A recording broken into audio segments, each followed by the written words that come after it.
Hello and welcome to the Ice Guys, brought to you by the National Hockey Now Network. This is the show that takes you into the world of the National Hockey League. Every game, every day, from a betting perspective. With pro sports handicappers, Ian Cameron, Alex B. Smith, and various guests from the world of hockey and sports betting. And now, here's your host, Ian Cameron. Welcome to the Ice Guys, presented by National Hockey Now. Saturday, May the 6th, Ian Cameron and Alex B. Smith with you, ready to break down this Saturday and Sunday Stanley Cup playoff card here in the second round. This is our only show this weekend, if you haven't heard it already. This is going to be the only show we have this weekend. We'll be off tomorrow. No Ice Guys show on Sunday, but we will be back, of course, on Monday for the brand new week.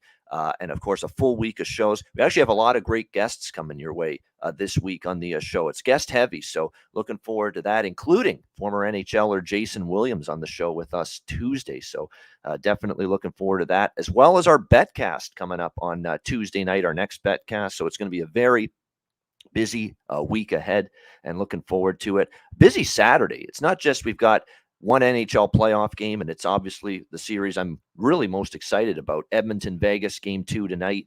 But you've also got, of course, NBA playoffs continue, full baseball slate. There's a big UFC pay-per-view tonight. There's boxing tonight as well. And, of course, the first jewel of the Triple Crown, the Kentucky Derby in horse racing. And unfortunately, a lot of my emotional sentiments involving that race have gone out the window with our guy Skinner, the horse. Scratched from that Kentucky Derby. I was going to place a sentimental bet on Skinner. I actually was going to do that, but now, sure enough, he's not even going to be in the Kentucky Derby. What a shame that is, Alex. Would have been nice to throw a couple bucks down on Skinner and see how he did.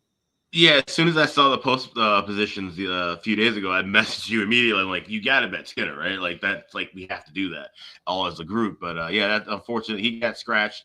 The two horses that my mom had got scratched, and then I had Forte. He gets scratched this morning. So, that's just how it goes in the horse racing game. It's kind of tough. But like I said, a huge Saturday. And this always is a big Saturday. It's funny. Whenever the Derby, I always think about the Derby going back the same day when Pacquiao and Mayweather fought.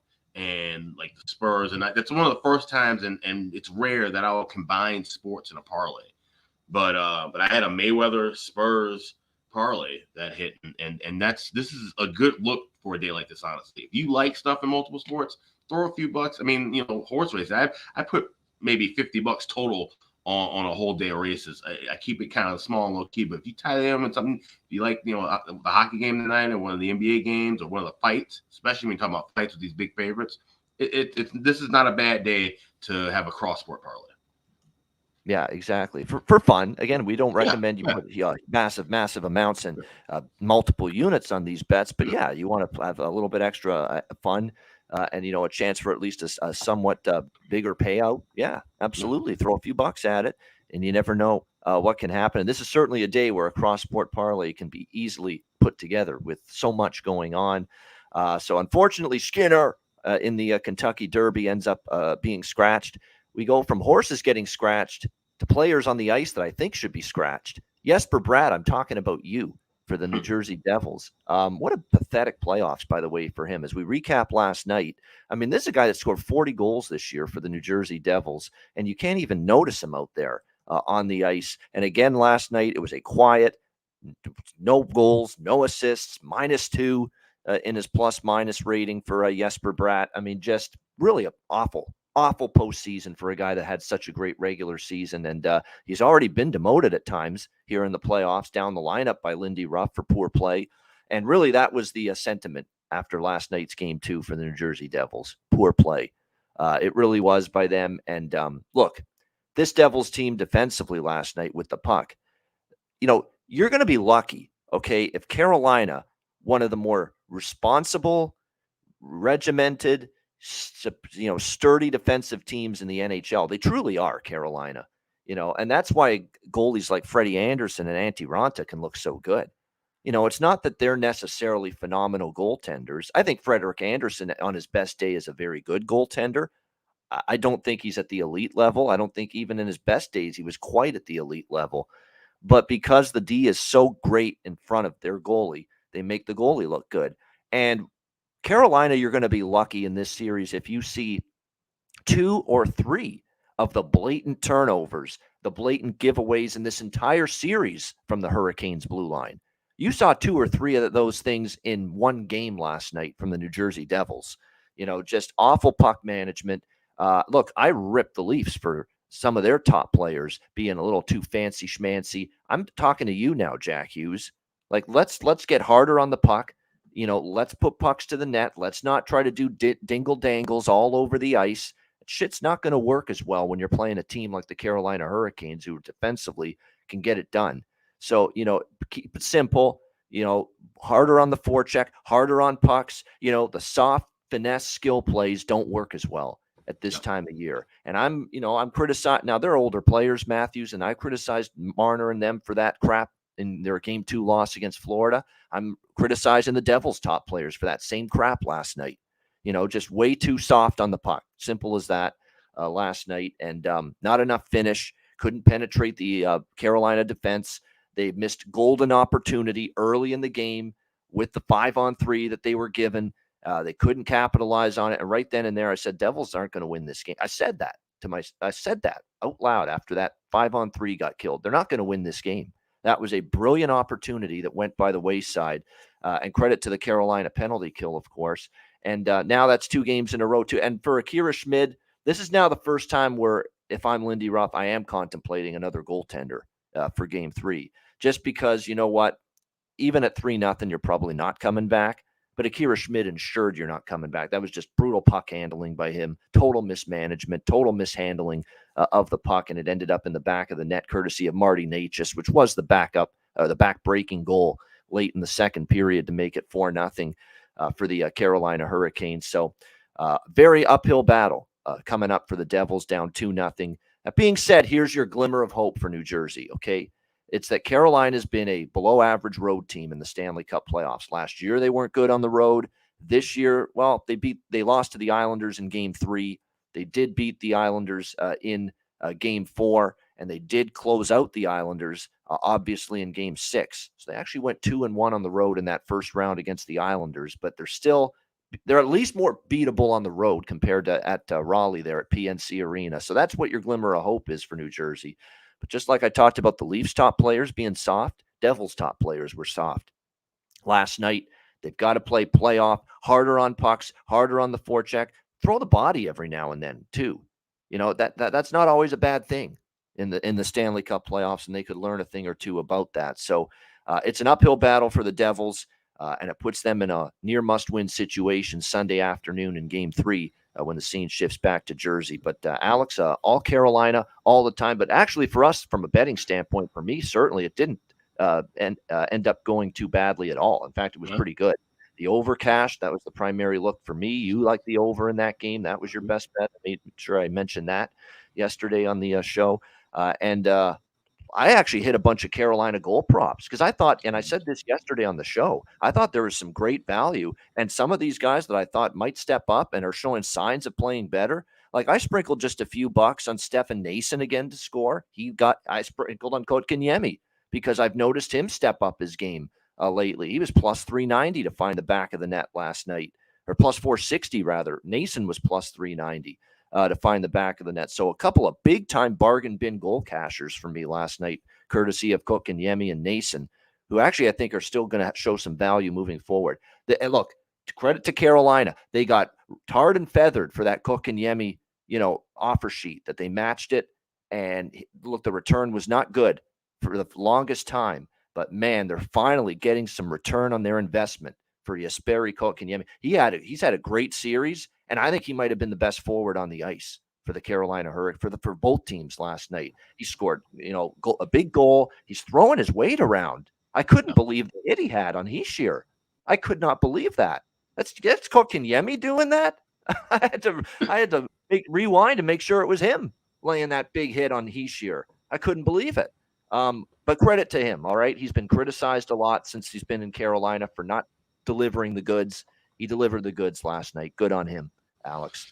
Yeah, absolutely. And that's the difference. That when you look at that with Kotkaniemi and then look back at Hughes, that's the difference between playoff hockey and regular season hockey.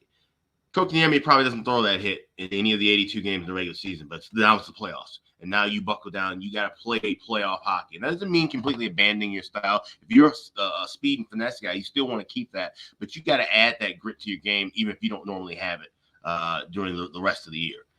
Think about all of the top stars over the years, the Ovechkins, the Kanes, the Crosbys. They all had a little bit extra grittiness to their game. It wasn't all just dangles, and highlight reel goals. They would get into the dirty angles. They would find different creative ways to try to score, but also just like I said, be hard on the forecheck, hit when you need to. Those are the key things that bring a team together and help you win games this time of year. And like I said, New Jersey is just kind of falling apart. And, Kira Schmid, I mean, the magic's over. And every game that he won, most of it was due to the fact that he had his defenders working overtime, blocking shots. Like I said, I always talk about the active sticks, the way they were able to shut down the shot quality and the passing quality of the Rangers. They're not doing that here with Carolina. Carolina is a team that their shots we talk about all the time. They're Corsi darlings for years because of the fact of how much they shoot, but the quality in which they shoot. And they're one of the cleaner passing teams in the league. And Schmid's getting exposed. Vanacek's getting exposed. You go to Mackenzie Blackwood, he'll get exposed too. So this is troublesome for the Devils. And the only thing I can look at, we'll talk about a little bit later with Game 3, would probably be Devils' first period. This has that same feel like last year with Florida. They don't win the first period, they're done in the series. So we'll have to find the ways to bet that accordingly. But it's problematic, and from a futures ticket standpoint, not so much on the teams, but coaches, because they named Lindy Ruff as one of the 3 finalists for the Jack Adams Award, along with Jim Montgomery of the Bruins and Dave Hackstall of Seattle. It's funny. I'm kind of like, well, I don't want Seattle to win the next round, but if Seattle and New Jersey get bounced out, and the fact that Montgomery got bounced in the first round, maybe that helps that Dave Hackstall ticket to be live. I know some people have it as high as 33-1. So it's an interesting development to kind of watch out for with those 2 teams still being left in the postseason. Yeah, I'm hoping that because I know there's multiple people that have tickets on Dave Hackstall to be a coach of the year here for the Seattle Kraken.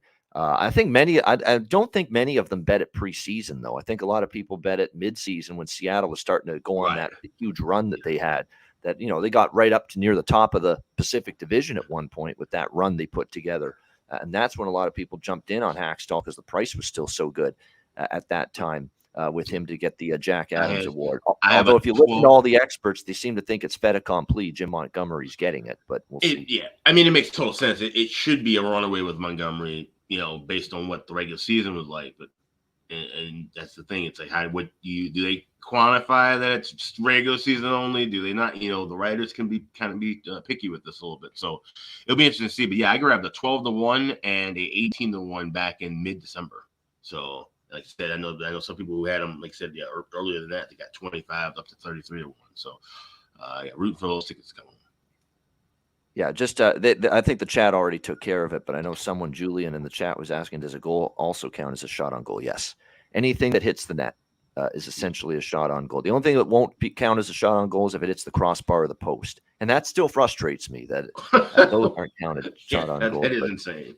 Yeah. But it is not for some reason. A shot on goal, it has to actually be the inside part. I guess they don't, the post is not part of the actual, on goal. They consider that, they need to overhaul that entire system. Yeah. For people to be betting on it now, the entire shot on goal system needs to be revamped, and they need to use the trapezoid as a reference. The trapezoid behind the net should be your reference window, and then of course anything within the crease, that should be your shot. If the puck's in that area and not behind the net, that should be shot on goal. Yeah, and I'm right with Rich H, and I'm right with our guy Landon, both of which have been regular members of our betcasts over the last several weeks. I'm with both of them, and they're commenting it right now, and I'm putting the comments on the screen here. I'd like to know what the fuck happened with Brent Burns. How do you go from 4 shots on goal and it was 4 from late in the second, early in the third, and then I look back late in the third, and they've got his box score stat line at 3 shots on goal again. Like, we're taking away shots on goal now? Seriously? Like, they've got to, you're right, overhaul the system. This is too important now. There's money being wagered on this shit now. Big money, in a lot of cases. You can't be jerking people around like this. You've got to make sure there's a uniform system, what's clearly a shot. And once it's registered and it's on the board and it goes out to all the apps, ESPN app, the Score app, the NHL.com site, and it's there as a shot on goal. You can't then say 5-10 minutes later. I've even seen 20-30 minutes later, a shot on goal being taken away on the box score from somebody. That can't happen. That can't happen. You put it on the board, it stays there, period. It's the most unstable stat in sports. Yeah. When you think about it, maybe next to baseball errors, which are also kind of a coin flip. We talk about, if you're a football fan, joke about all the time about what the hell is an actual catch. But once it's called a catch on the field and it's in the stat sheet, then it's there. It's a catch. There's no back and forth with it. So yeah, they got to do something about that. Yeah, that's right. That's Sam Calmer. Maybe you're onto something here. That's why I don't bet player props. It's so subjective. Yeah, you got to definitely be careful with it sometimes. That's why all the player props for me are a little bit lesser, and in some cases a lot lesser in the amount put on those than the sides and the totals, the full game stuff. So that's always, you got to keep an eye on that. They're nice little bankroll builders, but I still think it's going to be a long way to go, if ever, before player props become, oh yeah, we're gonna build our bankroll primarily off player props. No, I'm not at that place yet, and I don't know if I ever will be. And it's shit like this that's part of the reason why. All right, let's get our attention set on the 4 games this weekend, and we got 1 tonight, and then we've got 3, a nice triple header coming your way on Sunday. There were supposed to be 2 games today, but there was a conflict in the Florida building, and they didn't want to go on the close to with Miami Heat playing a home game today. So as a result, the Florida game got moved to Sunday against the Leafs. So that's why it sets up a triple header tomorrow. The only game today, but it's again the series I'm most excited about. Game 1 was just a terrific game. I think the whole series is going to be terrific. Game 2, Edmonton, Vegas. We've got the Oilers minus 125, road favorites, 6.5 the total here in Game 2. Look, if not for the power play, that's Vegas domination pretty much in Game 1 at 5-on-5 even strength. I don't think there's any debate there. At 5-on-5, they were excellent. They outplayed the Edmonton Oilers at even strength. Obviously, when Vegas takes penalties and doesn't stay out of the penalty box, they're going to put themselves in danger against this Edmonton team. This truly is one of the best power plays in a single season that I've ever seen in my 30-plus years watching hockey. It's not even a debate that this is one of the best, if not the best power play in my 30 years. It's that ridiculous what Edmonton continues to do with the man advantage. But at some point, you've got to stabilize your 5-on-5 even strength game. And it was definitely something that Jay Woodcroft brought up in the post game following Game 1. We just got to be better at 5-on-5, be more forecheck heavy 5-on-5. I don't think they had the puck as much as they would have liked at 5-on-5. And you know why that is? Because I think the Edmonton Oilers, especially a lot of their defensemen, they got to be a little bit harder on the puck. Hemmed in their offensive zone. But that's what Vegas can do to you. Vegas is I think an elite forechecking team. And they can do it because they have 4 lines. There's not a huge drop off between the first line and the fourth line. There really is not. They are very balanced. 1 through 6, we've talked about it ad nauseum, how balanced they are, how much depth they have on the blue line. Same thing goes up front for the Vegas Golden Knights. I mean, Alex, you look at this roster and you look at the top line, and it's for the Vegas Golden Knights, Barbashev, Eichel, and Marchessault. And what a game it was for Barbashev. Also in Game 1, close shave Barbashev. He had a great start to this series. You got Riley Smith, Carlson, and Michael Amadio, who now is someone I'm interested again from a prop standpoint, because he's really picking it up here the last few games for the Vegas Golden Knights. And then you've got a third line with Mark Stone. Your captain's on the third line. That's insane. And he's obviously a very good player. He had a good Game 1. And Chandler Stevenson's been one of your best forwards in the playoffs so far. He's on the third line for Vegas. So the depth is really strong. And I think, unless Laurent Brossoit falls apart, Vegas has definitely got a chance to win this series. There's no question. And especially if Edmonton's 5-on-5 even strength play does not improve. And it's going to have to moving forward. You can't live on the power play. I don't care how good it is. Okay. It could be the best power play in the history of the sport. You cannot win a series on the power play alone. Okay. It's going to give you a chance, but you're going to have to do something and be better at 5-on-5. And the Oilers are going to have to improve in that department here tonight. Obviously, Brossoit was, I think, solid, even though he gave up. And Skinner's the one that has to get better. I thought that was not one of Stuart Skinner's better games. The goal that really put Vegas, not comfortably ahead, but gave them a little cushion, 5-3 in the third period. I'd like my goalie to make that save, quite honestly. And it kind of got through Skinner. He got a piece of it, but not enough. So he's going to have to step up his game. He's been a very good goalie off a loss, though.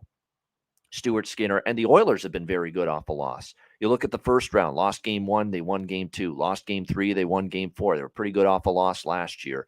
So I do think Edmonton can step up. The road record, as we've talked about, has been very good. So I think Edmonton does win tonight, tie up the series. -125. I do have a little bit on that, but the primary bet for me is the same bet I cashed with in game 1. And because win or lose, I think there's going to be a great chance that Edmonton gets 4 goals in many of the games in this series. They did it even with very minimal 5-on-5 contributions in game 1. So I think that team total is once again the look here. And again, it's right around even money to look at that Edmonton Oilers team total over 3.5 in this game. It's my favorite bet on this game, quite honestly. And it's -109 at Pinnacle. It's an excellent price. Terrific. Just even money over 3.5. And I think you get Edmonton certainly with a little sense of the urgency level just ramps up a little bit, trying to avoid a 2-0 series deficit. So Edmonton team total over 3.5 with a sprinkle on the money line. But I definitely veer a lot more toward the team total. I don't want to be in a scenario again, Alex, where it's 5-4 Vegas. I cash my team total, but if I go heavy on the money line, I lose. I don't want to be there with Edmonton tonight. So I like the team total look a lot more. I like both teams to score +135 in the first period for Edmonton and Vegas tonight at BetMGM. Which is where you can find that. So I think you're going to, and by the way, I went back and looked, Alex, at the game 1 of this series and every regular season game this year between Edmonton and Vegas. Do you know what happened? Both teams found the back of the net in the first period. So that's what I think makes that first period, both teams to score, look very attractive at +135 here. Like I say, I think that's even better than you can go first period over in this game. But again, you're talking about no bargain. It's 1.5. It's actually, what's surprising? 2. It's -150 at FanDuel at over 1.5. So it's a little surprising that 2's everywhere else, though, pretty much. So I still think you could sprinkle on that, and I certainly wouldn't talk anyone out of the first period over. But I think for bang for your buck standpoint, that both teams to score +135 in the first period is really good, especially when you factor in every Oilers Golden Knights game this year, regular season and playoffs. We've seen at least 1-1. In the opening period. So I like that look. I did bet over 6.5 overnight when it was -130.35. Like it's -140, -150, and even some books have moved to 7.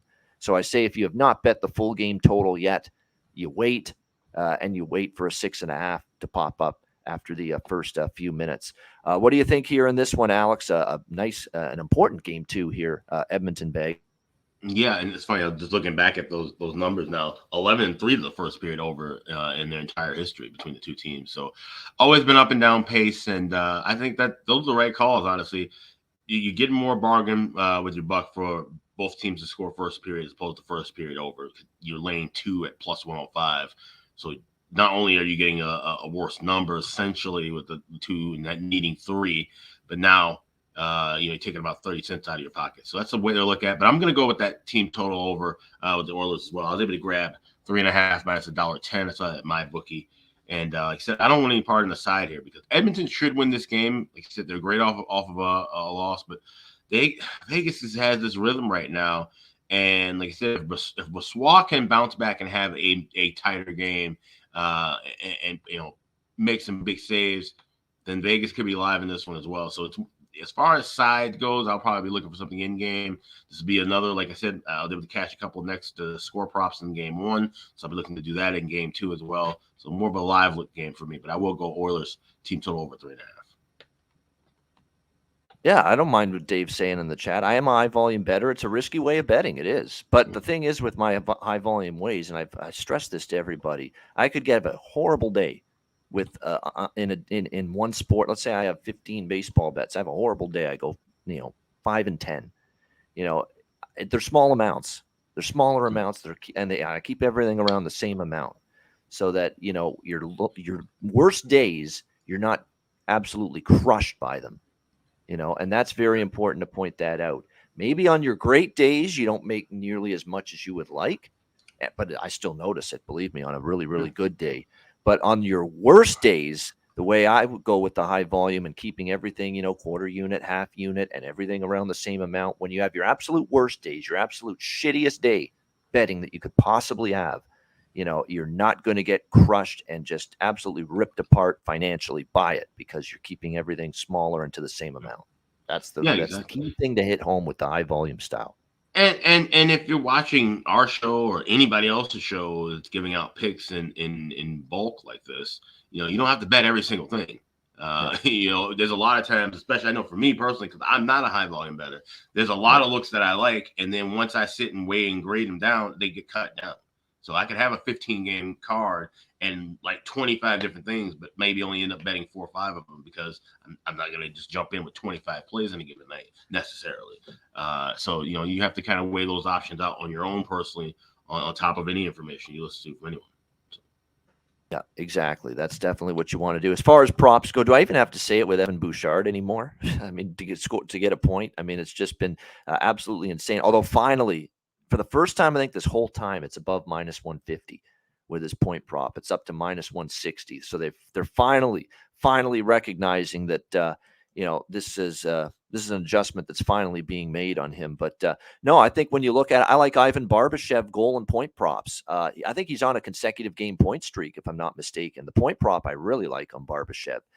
He's been really stepping up here, playing on that top line with Eichel and Marcia. So yes, Carlson, Stevenson, those two guys in terms of goal props for Vegas, totally undervalued still. Worth a look. And of course, I hit with Stevenson in game 1. Stevenson's been terrific on that third line. Still getting great prices with him to find the back of the net. We're looking at plus 280 in a lot of spots. I think even Bet365, the price might be even a little bit better for Chandler Stevenson to find the back of the net here tonight in this game. Plus 320. Yeah, at Bet365. So I like that quite a bit in this one. Carlson still close to that plus 280, plus 300 range as well for the Vegas Golden Knights tonight. I mean, Leon Draisaitl goal prop and over 1.5 points prop as well until proven otherwise. Bouchard assists too, Rich. Yeah, minus 114. That's a great way of knocking it down. The point prop from minus 160 to minus 114. Because, most of his points are assists. He does pop one in every now and then with the patented Bouch bomb from the point, especially on the power play, but most of his points are assists, Evan Bouchard. So the assist prop at minus 114 is a good look if you don't want to lay the minus 160 with Bouchard to get a point. And like I say, I'm just going right back to the red hot German. Leon Draisaitl there, goal and over 1.5 points. I mean, he has just been ridiculous at getting to multi-point games here lately for the Edmonton Oilers. So, you ride the hot hand. No one's been able to slow him down. No one's been able to shut him down. I think I might look at Laurent Brossoit as well, maybe over saves tonight, 28.5. And you just hope that, he doesn't get pulled, kind of like we saw with Akira Schmid last night. And that's why I didn't bet a Schmid prop last night. I was worried he'd get pulled. I was worried that maybe Carolina would put a few by him and he might get taken out. And that's exactly what we ended up seeing happening. So I'm a little bit reluctant there as far as the Laurent Brossoit prop is concerned, but still would lean in that direction. But definitely some good looks here as far as this game goes. This is definitely a good prop game because, I think most of this series is going to be highly high event, if you will, with just the way these teams, like you look back, Alex, like we're not just assuming it's going to be high event, higher pace, high scoring hockey. Look at every Edmonton Vegas game this year. Every single one. That's just the way it's been. It's been a lot of 7-4s and 6-5s and 4-3s, between these two teams this year. So it's just been high pace every single time. And I think you're probably going to see more of the same here tonight with the Oilers and the Golden Knights. All right, next up, we've got Carolina and New Jersey. We've got New Jersey here, minus 135, home favorites here. So how about that? Devils down 2-0, but not just favored at home, but favored by a decent amount here. Minus 135, total 5.5 here in this game. Alex and I were talking about this game before the show started. And we both thought that if the New Jersey Devils are going to get their way back into this series, it's got to happen in the first period for them. They've got to be strong. They've got to be able to have a good first 20 minutes, something that's not happened so far in this series. So I think from a situational perspective here, as far as this game 3 goes on Sunday, and look, that's been a pretty decent crowd for them. That we always say this about the Devils playoff crowd, a lot like the Rangers and the Islanders, those other New York teams, they're louder in the playoffs. Definitely. Oh yeah, Pietrangelo assist, Rich H. Yep. That's a good one too, because he's been going over the assist prop routinely as well. Good call there. But I do like New Jersey in the first period here. But I don't know if I like them more than that. I think the first period's the look. This kind of reminds me of the way I felt about Toronto in Game 2 against Florida. Get in and get out. Get your New Jersey in the first period and hope that cashes. And I'm not worrying then for the next 40 minutes about whether they bring that game home to the win column, because I do think Carolina's asserted themselves here in this series as the little bit of a better team. So what I'm going to do here is I'm going to go with New Jersey minus 125 first period money line. I'm going to go half on that and half just for a little bit, tastier payout, half on minus a half plus 180, the first period puck line on New Jersey. So just for a little bit bang for your buck. So I want a little security that if it's tied after the first, we won't lose everything. So minus 125 money line, minus a half plus 180 puck line split on the New Jersey Devils here in the opening period on Sunday. And I'm going back to the well with over 5.5, Alex. If it ain't broke, don't fix it. These totals have not been adjusted one bit. Both of the games in this series have gone over the total. We're still seeing 5.5 shaded to the under. It's plus 110 to the over at a lot of books right now. I've already cashed 2 overs. If this one loses, so be it. We're still up in the series as far as betting these totals. So I like over 5.5 again, plus 110. And if anything, I expect New Jersey to really be a lot more pace-driven. Even Jack Hughes said that. We're playing their game. We're playing too slow. He actually said that after the game. We're playing a little bit too slow. We're not moving the puck fast enough. So I think New Jersey's actually going to try to ramp up the pace. They'll get the line matchups they want because it's home ice. They'll have last change. So I'm going right back to over 5.5 here in Game 3 with these two teams. Alex, what do you think here? Game 3, Carolina, New Jersey. Yeah, definitely running it back with the over 5.5s. Like I said, with just the way New Jersey's goaltending is gone, it seems like no matter who's in net, they're going to be giving up goals. Carolina can keep pressuring him and keep the pace that they've been playing with the first 2 games. If you like Carolina in this series and in this game, the way you bet it is maybe take a unit and split it amongst 3 things. You take Carolina plus 115, you take Carolina to sweep, which is still at 4-1, and you take Carolina to win the series 4-1 at plus 275. That's the best option to do if you like Carolina. If you like New Jersey, you take New Jersey however you like them. But like I said, I'm going to go with the first period puck line. I got minus a half at plus 175. And I'm also going to take a small shot with that Carolina to win series 4-1 at plus 275 because that number will certainly probably change regardless of who wins. Obviously, it's going to be even higher if New Jersey loses and Carolina takes a 3-0 lead. But like I said, I'm not sure where I'm standing on as far as side goes. New Jersey should be amped up. And I know everybody said, well, they were down 0-2 last series. It was much different because they were at home losing those 2 games, and then they had to buckle down and be on the road. And we talk about this often during the regular season. Sometimes getting away from home can be a better thing for teams. You're more business-like. The family's not around. You're in the hotel. You're locked in and focused in. Now it's reversed. You lost 2 on the road. You come home. You got to have that energy early. The crowd, the team, everybody's got to be amped up in that first 20 minutes. And if not, Carolina can jump out and get a lead, score 2 goals, take the air out of that building, then the Devils are in some serious trouble. So I'm just sticking with for the side and Game 3. I'm going with the over 5.5 and Devils on the first period puck line. And like I said, I'm going to sprinkle a little bit on Carolina to win series 4-1 because it wouldn't shock me one bit. The Devils find a way to win this game. Carolina bounces back off of a loss, wins the Game 4, and then goes home and ends it. So.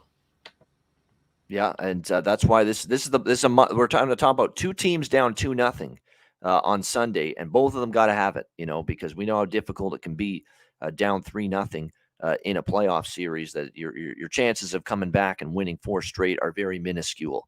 So this is obviously very imperative for New Jersey. And look, back on home ice, I need more out of Hughes. I need way more out of Bratt. I don't know if I'm going to get more out of Bratt because he had a chance to back up the lineup after he was demoted to the fourth line, and he really didn't improve anything. So we're just about had enough of him, at this point. But, Eric Howla had a great series against the Rangers. Can we get a little more out of him in this round? You need more from him. Dawson Mercer has had a great season. He's been pretty quiet so far in this Carolina series. So those are the guys that have to step up here for the Devils. And again, to be determined where they go with their goaltending, I think as well, the New Jersey Devils, because I know they made the right call to go back to Schmidt in game 2 because he didn't deserve to lose the net after just that game 1 when we saw in game 6 a bad game against the Rangers. He bounced back and played well in game 7, but I do think it would not shock me if we see Vitek Vanacek back in between the pipes tomorrow for the New Jersey Devils, and a game that they've got to have essentially. And as far as the props, I mean, right now we don't have as many of the props posted fully yet for the game 3s tomorrow. But I would. Brent, if you're not frustrated with last night, Brent Burns over shots on goal, it's 3.5 again, or it's going to be 3.5 again. I still thought he got to 4, and we know he shoots the puck a ton. He does have to do a better job hitting the net, though. That's 2 games in this series. He's missed the net with his shot attempts more often than he does. So, I think if you're New Jersey, this is a game where Hughes got to step up. I actually think Jack Hughes anytime goal score is a really good bet in this game. I think this is the game where he's going to have that impact or make that impact back home. He actually was admitting that he could be better after last night's loss. So definitely, I think Hughes goal score prop. This is his time. It's got to happen. If New Jersey's going to get back into the series. And like I said, I did take that adjusted series price. I knew they had a risk of losing both in Carolina. I actually did think they were going to win at least one in Carolina. It didn't happen. But if you do like the Devils to win the series, it's up to plus 300 now, in a lot of spots if you like them to come back. And we know Carolina, last year on the road was not good. This year they did win 2 of 3 on the road against the Islanders. So maybe it's going to be a better run for the Hurricanes on the road this year in the playoffs. But again, not over yet, but New Jersey's got to have it, obviously, tomorrow. All right, we have 2 more games left on Sunday. We'll talk Toronto, Florida, Dallas, Seattle, game 3 matchups for Sunday coming up in just a moment. Hit the like button, 100 live viewers on YouTube. We appreciate it, and shout out to our podcast listeners as well. We'll be back to talk Toronto, Florida. Leafs almost have their backs against the wall, and we'll talk about it right after we hear from Gramco. Support for the Ice Guys is brought to you by Gramco. Whether you or your team's game is on the field, screen, racetrack, court, or the ice, Gramco is for the game. Grown by farmers who spent years developing premium hemp genetics, Gramco provides customers with consistent quality Delta 8 THC products ready for any occasion. Gramco currently offers numerous Delta 8 products, including vape cartridges, disposable vapes, pre-rolls, gummies, wake and bake coffee, and more. Gramco offers an enjoyable, legal high delivered discreetly and directly to you. Gramco is also available at many American retailers as well. You can get the best Delta 8 cannabis products on the market shipped quickly and discreetly from Gramco. And if you visit www.thegramco.com, use promo code ICEGUYS, you will get 20% off of every order, and any order that's on the site over $50 will be shipped free with standard shipping. So live elevated with Gramco and check out their wonderful Delta 8 products today.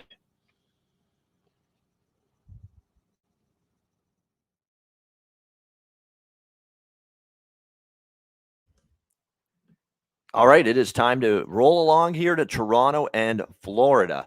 And we're going to find out if this little exercise for the Toronto or for the Florida Panthers trying to block ticket getters from Canada to get into the game, if it's actually going to end up working. I don't think it will.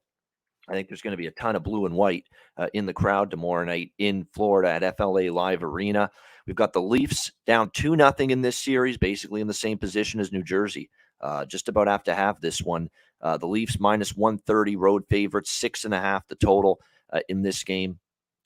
Just an immaculate approach I had to game 2 of this series. And I said it on Thursday's show that I was just not totally trusting the Toronto Maple Leafs for 60 minutes on Thursday night in game 2. No, I did not think things would blow up so spectacularly for the Toronto Maple Leafs in the first 2 minutes of the second period. And that's what they can point to why they're down 2-0. And it's a shame that their best players decided we're going to get sloppy with the puck. We're going to try to make fancy, soft plays at our own blue line. And they paid the price for it, not once, but twice with those back-to-back goals early in the second period by the Florida Panthers. And they really did pay the price for it, Toronto. And yes, they still had a lot of time to, we're only down a goal, but, you gave Florida, you basically handed them 2 goals with horrible puck play.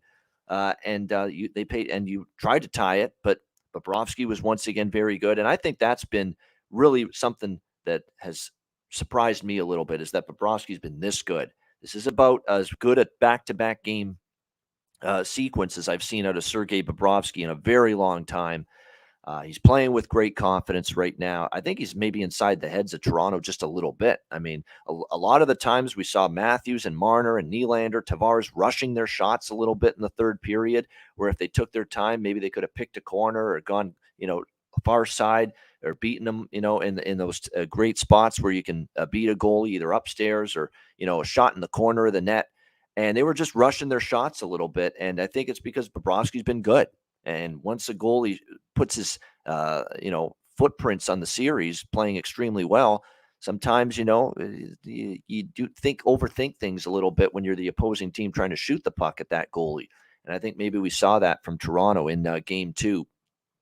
That being said, it looks like as of right now, I saw their morning skate lineup, or the practice lineup this morning. They're practicing in Toronto this morning before flying out to Florida later this afternoon for tomorrow's Game 3. But the only change is Aston Reese is going in the lineup because of Matthew Nyes being out for the next 2 games with that concussion that he suffered from that Sam Bennett rock bottom WWE type body slam move. That's what it looked like to me.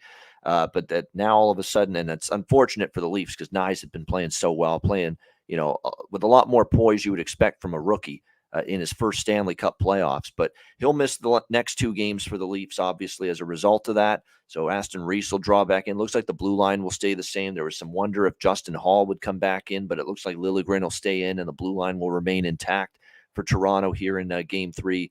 Obviously, it'll be the same goalie matchup, Samsonov and Bobrovsky. I've just been so impressed with, so many players you can say that have been impressive here for Florida. Reinhart's been excellent here the last few games as well. But Sam Bennett has been terrific. Tkachuk's been awesome.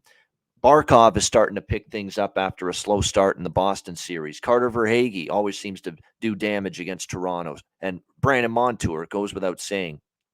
You know what's amazing about Brandon Montour as well? You look at the playoff stats so far here in the playoffs. Brandon Montour is tied for 3rd in the entire Stanley Cup playoffs in goals. He's a defenseman, folks, and he's tied for 3rd in the NHL Stanley Cup playoffs in goals with 6 for the Florida Panthers right now. I mean, that's exactly why he's a must-bet goal prop right now, because he shoots the puck a ton, and right now that puck's going in the net, and you can get still almost plus 400 in this game, once again, on Brandon Montour to score a goal for the Florida Panthers. So that's how good he has been for them.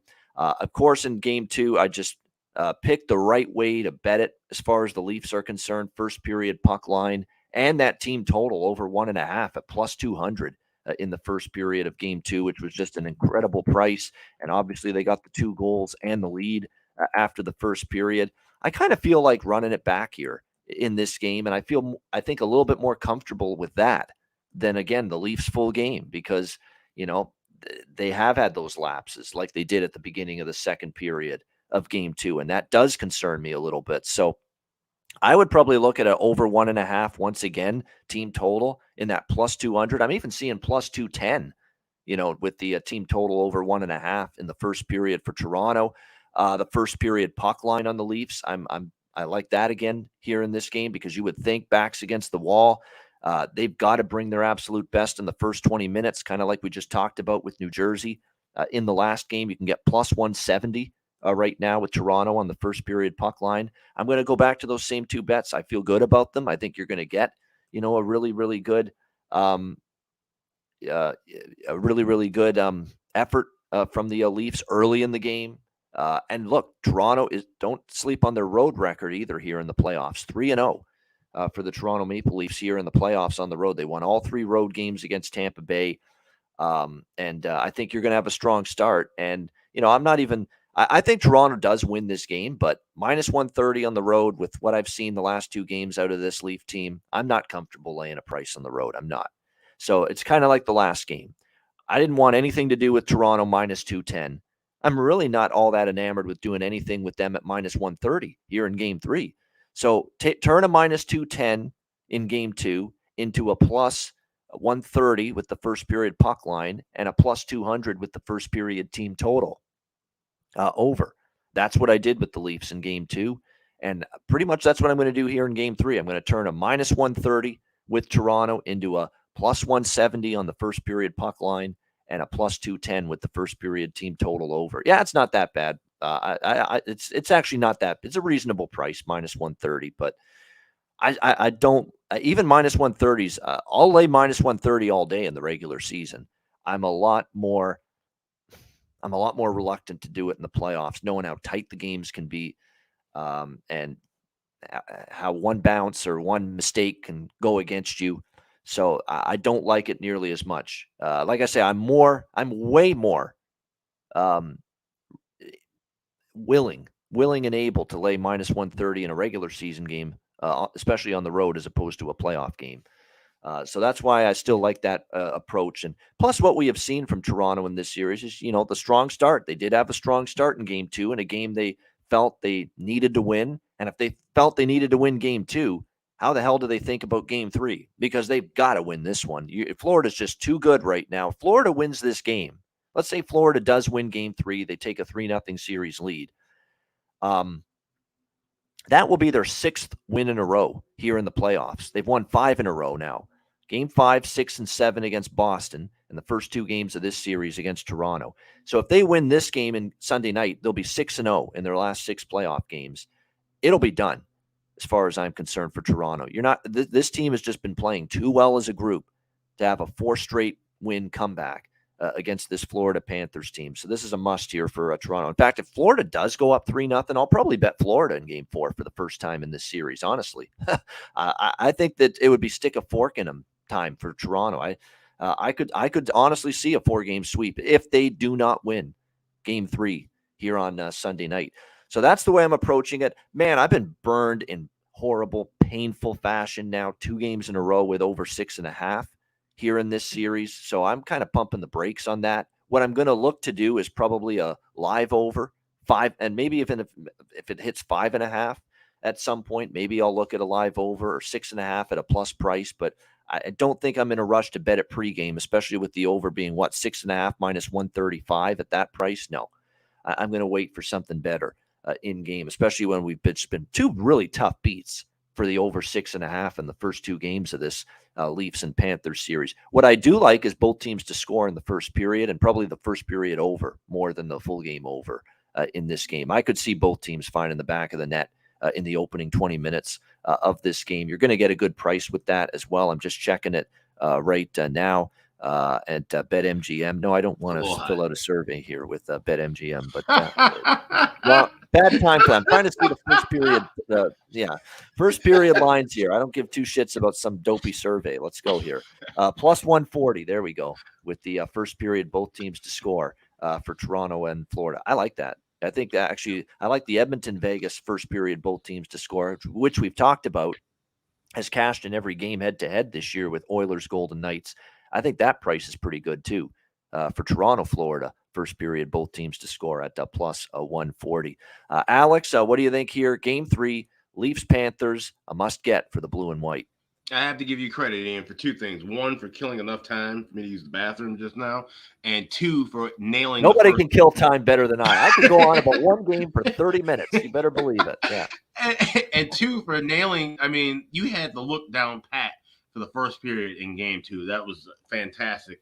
And I was actually at a bar watching it with a guy who had over 6.5, and I told him about what you bet. He's like, wow. And so hopefully he's tuned in, because he got all our information about the show. But yeah, that's just a wonderful call. And, like you said, somebody in the chat mentioned that, I said, Toronto would probably get crushed in round 2, just off of the simple fact of just how big of a series win getting out of round 1 was for them, right? But also, I was anticipating that they'd be playing Boston, and that's why I said they'd be getting crushed. I did not expect them to be down 2-0 against Florida. And I guess we have to start really giving this Florida team some credit for as bad as they played the second half of the season. They look fantastic now. They got everything together, and I guess you can say there's a method to the madness with Paul Maurice. The style of play he wanted to adapt to this team has finally taken hold, and it's working out successfully. So I'll probably be on Florida plus $1.10 here. I don't trust in the ability for the Leafs to, you can't, like I said, you can't lay a price with the Leafs, right? Like, you just can't anything Maple Leafs and minus. I'm not attracted to right now. So you can either adjust it and do like you did in game 2, go with that same look of puck line in first period, team total over. If you like first period over, I'm not gonna lay. I'm seeing the best price being like 145, 150. So that's something you want to wait and grab live. But I think I'm just gonna take a small shot with Florida plus 110, and I'll probably just put in pocket because they'll be going up 3-0 if they win. I'm seeing plus 290 or plus 300 for Panthers to sweep. If they go down, Toronto goes down 3-0. I just see this one, being curtains basically. So Panthers plus 110, and then a smaller shot on Panthers to sweep at plus 290. There you go. Like in Florida here, plus 110 to possibly take a stranglehold and go up 3-0 in this series. It feels like a spot that screams, go in on these top players for the Leafs to answer the bell, answer the call after their deplorable puck management or lack thereof in game 2, which cost them. And plus, they didn't do anything offensively at all. Let's be honest. Who got the 2 goals for the Leafs? Kerfoot and O'Reilly. It wasn't anybody from the core 4, Tavares, Nylander, Marner, and Matthews. They didn't do anything. It feels like this is a situational spot that screams, take their goal props, take their point props. They're going to come to life, but are they? And that's the question you've got to ask yourself. Are they? And I'll say this right now. I'm fine running it back with Toronto first period puck line, Toronto team total over in the first period of this game because I think it's the right way to approach it. Because the way I see it, if they don't start strong, they ain't winning this game.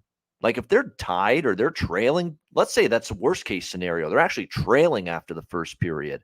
You talk about the seed of doubt. It's not going to be a seed of doubt. It's going to be a fucking huge melon of doubt in their brains that they're, in big time trouble in this series. If they're losing after the opening 20 minutes. And I don't see a scenario where the Toronto Maple Leafs win this game if they're trailing after the first period. They're going to win this game. It's going to be thanks in large part to a strong start in that opening 20 minutes. That's exactly why I'm once again just zoning in on the Leafs in the first 20, early in the first period, to be at their best, sharp, urgent sense of urgency, desperation.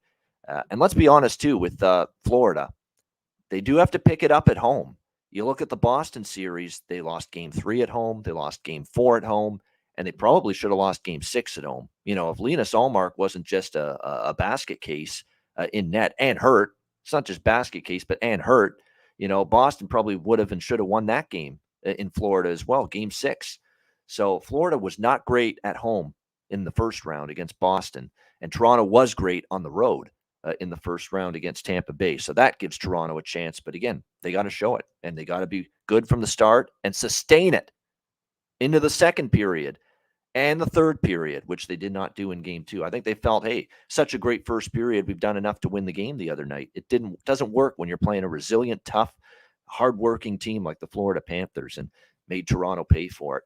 All right, next up, the final game of our 4-game weekend playoff slate here. This will be Sunday night to wrap up the busy weekend. Dallas Stars, Seattle Kraken, series tied at 1 as the scene shifts to Climate Pledge Arena in the Pacific Northwest. Dallas minus 140 road favorites, 5.5 being the total here in this game. I think the side's a little tricky here. I still think Dallas is going to win this series. I do think they're still better squad. Do I want to lay $140 though on the road with Seattle coming home in front of that great crowd? Not necessarily, but I don't want Seattle either. So it's probably going to be one of those games I sit out from a side perspective, look more toward props. And I'll throw this out there as far as props go. Bjorkstrand was shockingly silent in game 2. I might be willing to come back to him here, though, in game 3 for the Kraken. I would probably look toward Eberle, goal point prop. He was pretty good the last game. Schwartz as well has been very good for the Seattle Kraken. Any props involving him are worth a look. That's never a bad idea to sprinkle on the likes of, Geeky and Gord and some of those depth players as well. On the Dallas side, I've got my players in mind who have been more noticeable. Sagan, no question about it. He continues to be terrific for them. Pavel, how do you not bet Pavelski to score? He's only got 5 goals in 2 games in this series. Now, he only had 1. I don't know what a terrible game. That 1 goal he had in game 2. Come on. You just got 4 the night before. You got to do that every night. But no, in all seriousness, no. Joe Pavelski's been great. No question about that. And I think him right now, shots on goal, goal props, anything Joe Pavelski's worth a look in this game as well. Like I say, those bargain bin guys that can strike at any given moment for the Dallas Stars, like a Dodonov and Mason Marchment, guys like that, they could be worth a look. Rope Hintz, I think, is due to get on the score sheet as well. So it's a good prop game. Good prop game. Ty Cartier, yes, Cheshire Cat. 5 playoff games, 2 goals. He looks very comfortable. He's like Matthew Nyes of this Seattle team. He looks very, very comfortable, playing in Stanley Cup playoff hockey for being a young guy. He was tearing it up, though, in the AHL before his call-up, Ty Cartier. So it's not totally shocking he's been able to contribute a little bit offensively here for Seattle. Plus, they're putting him in the top 6. Dave Hackstall's given him a role where he can thrive. So that has definitely helped his cause as well here in these playoffs. So I think it's a very intriguing game from a side perspective. So I'm just going to let it play out. I'm not on either side in this game. And again, I've got Dallas futures to win the West and the Stanley Cup. So I definitely am rooting for Dallas to win this series because of that. I'm just going to come back to, it's kind of like New Jersey, Carolina with this series as far as these totals. I mean, it's 5.5 again. Both of the first 2 games went over the total. Every Dallas versus Seattle game this year, regular season and playoffs, has gone over the total. Every one. Both playoff games, every regular season game. If it ain't broke, don't fix it. We've seen over 5.5 each and every game with these 2 teams head to head. It's still even money, plus 100 for over 5.5 here. And that's what I'm landing on here. Dallas, Seattle over 5.5 plus 100. Alex, game 3, Stars Kraken. Yeah, I wanted to give a shout out to one of the listeners in the chat, Pearl of Wisdom, just kind of conceding on the fact that Kerry Schmidt's been exposed, and he says he's off of the Devils. It just gave me a good shout. Hold on, let me get the comment up here on the screen. Yeah, you're right. Pearl has been the Kira Schmid bandwagon. I'm off the Devils with Vanacek in now. Schmid was exposed by the. At least you said. Now I know you hate Vanacek. You don't trust Vanacek. You've made that clear from day one. But now you're even throwing your guy Schmidt under the bus now, saying he's been exposed for the after you made it sound like he's Marty Brodeur part 2 earlier in the playoffs. But no, I mean, it's been look. Do you know what it is too, Perlo? It's Schmidt's not been as good, but it's amazing how a team getting to the middle of the ice, a team getting to the front of the net, a team getting to the slot area can make a goalie much worse. And that's what Carolina's been doing. The Rangers didn't do any of that shit. It's too soft, too perimeter oriented. They didn't get to the middle of the ice. They didn't get to the slot. They didn't jam the goal crease, like the Carolina Hurricanes are doing. That plays a role in a goalie struggles too. And Carolina's just doing a better job of making them look that way. Yeah. It's just that's the way it goes sometimes, But anyway, with this game, Dallas and Seattle, you guys know how much I love Dallas, right? And I've got Dallas futures left and right in this series, and I have Dallas to sweep and Dallas to win in 5 because I was anticipating a possible back-to-back setup. Seattle made the necessary adjustments, and now there's going to be an actual gap in between. I still like Dallas, though, but I'm on Seattle plus 120 in this spot, and it's to kind of correlate with I really thought this series would go 5 or 6 games. Before seeing the whole possible scheduling conflict, I immediately said Dallas in 5 or Dallas in 6. So I felt like Seattle would win a game, and this sets up just as perfectly almost as the game 3 in the first series with Dallas, where you just felt like Minnesota was just going to come out hot, and they did, and they put the screws to Dallas. Dallas, you could tell in their body language too when they lost that game. You could already tell it. Okay, we're going to shake this off and come back next game.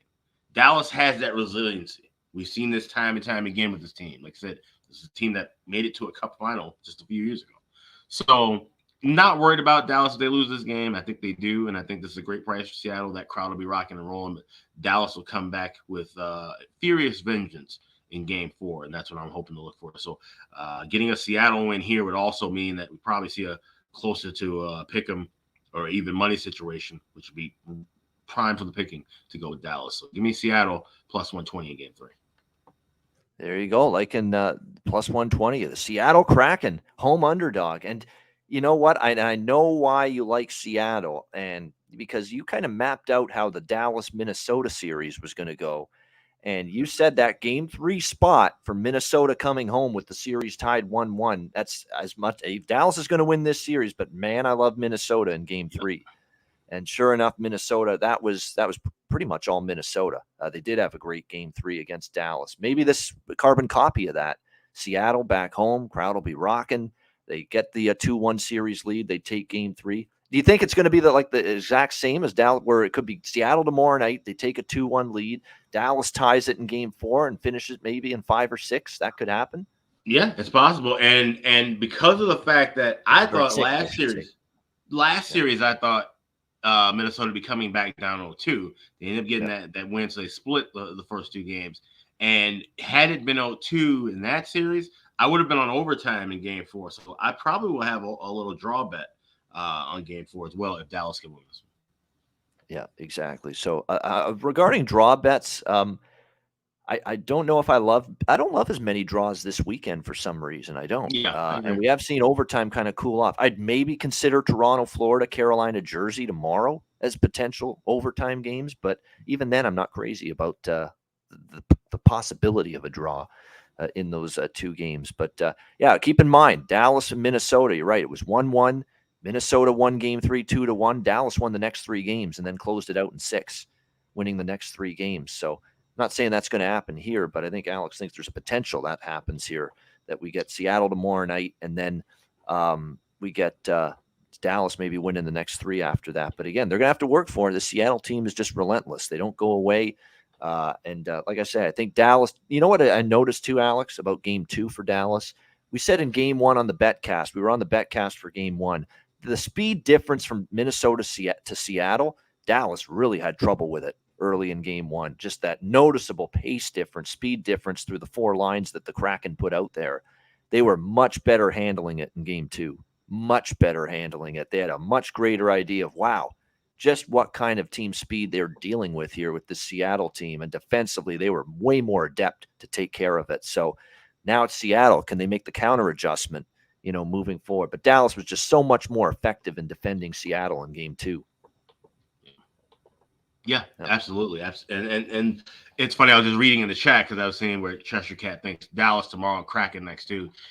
And I know that makes a lot of sense too. I guess, a lot of people like to play Game 4s with a team down 3-0 because it's the ultimate, fight back spot, right? Like it's do or die. Dallas has too much killer instinct, in my opinion, for that to happen. If they go up 3-0, this should be done within 4, if not 5 games. So that's the way to look at it. But yeah, these 2 teams, their styles match up a lot better, I think, than people anticipated, right? Especially because with Seattle, everybody was looking at Colorado and not, giving Seattle much of a chance, but not realizing how beat up Colorado was. Seattle now is, and if moving forward, this is really whether they lose this series or win it. This should be a turning point for their franchise, because this is the style of hockey they need to continue to play. I think they need to build upon playing with more speed, having the solid goaltending, and kind of matching the style that Dallas has. So if Seattle can do that moving forward, they should be just fine. Like I said, as far as this series goes, I think it's just a little too much experience and just a little too much talent for Dallas here.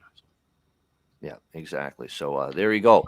For Game 3, Seattle plus 120 for Alex, and I'm going back to the well with a third consecutive over 5.5 here with the Stars and the Kraken. All right, there you go. That is the weekend preview from a betting perspective.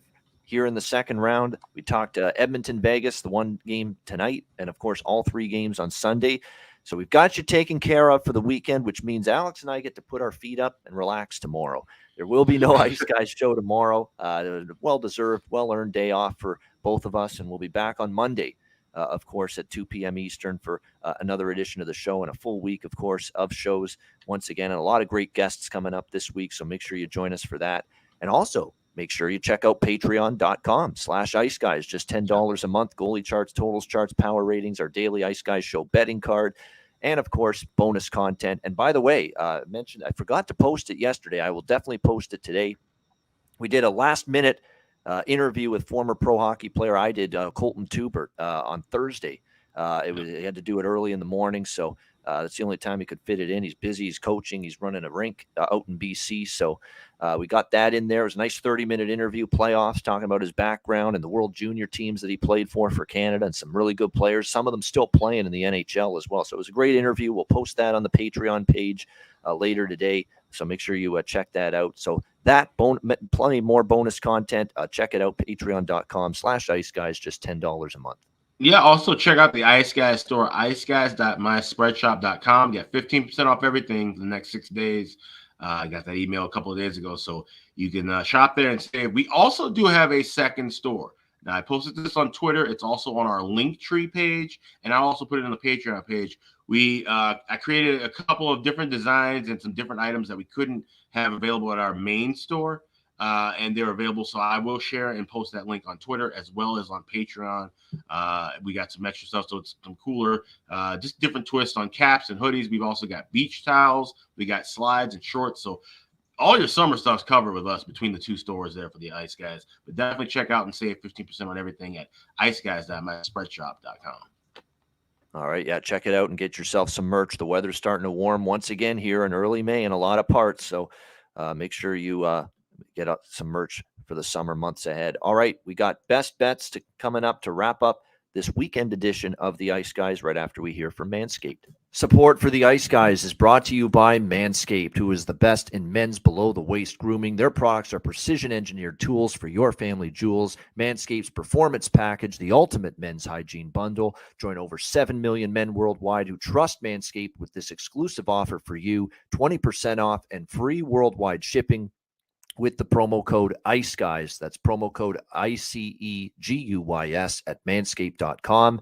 If my math is correct, it's about 14 million balls that you can preserve. The Performance Package 4.0 is the complete accessory package to take care of everything that is required. You've got, of course, the Lawnmower 4.0. Takes care of your facial hair and among other things. You've got, of course, the Weed Whacker. I'm approaching 40. Nose hair has become a major issue. It pisses the hell out of me. I need to take care of that shit, and the Weed Whacker can help you do that.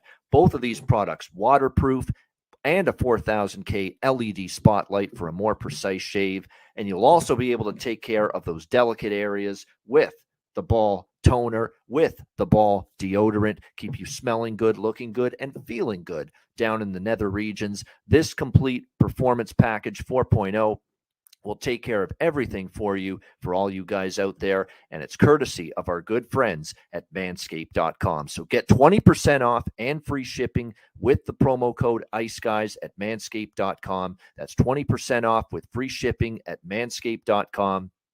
And use promo code ICEGUYS. Unlock your confidence and always use the right tools for the job with Manscaped.